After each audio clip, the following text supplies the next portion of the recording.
உனக்கு உடல் இச்சை வந்தா பெற்ற தாயோ மகளோ அக்காவோ தங்கச்சியோ அவர்களோட உறவை வச்சுக்கிட்டு சந்தோஷமா இருன்னு சொன்னது பெண்ணிய உரிமையா?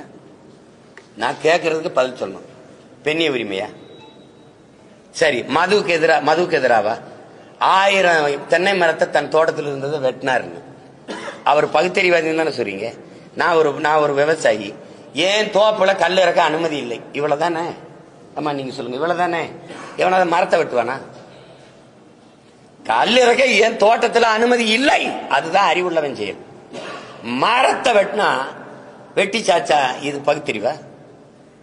சரி, அதை விட்டுருங்க. அது மதுக்கு எதிராக போராடினாரு. உலகத்துல எந்த நாட்டில் மது இல்ல?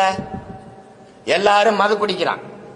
மது குடிக்க வேணாம்ங்கிறது கட்டிய மனைவியோட படுக்க வேணாம்ங்கிறதுக்கு சமம்னு சொல்லியிருக்காரா இல்லையா? இப்ப இந்த இடத்துல ஏற்கிறீங்களா? நான் கேட்கறதுக்கு ஒன்னொன்னா பதில் சொல்லிட்டு வரணும்.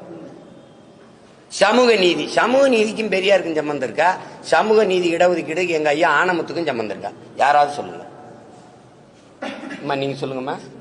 போராடி பெற்றுக் கொடுத்தவன் ஆனமுத்தா பெரியாரா? எதையாவது பேசி இது பொதுக்கூட்ட மேடையாக்கி வெறியேற்றி விட்டாதீங்க. போங்க, அப்புறம் பேசுவோம்.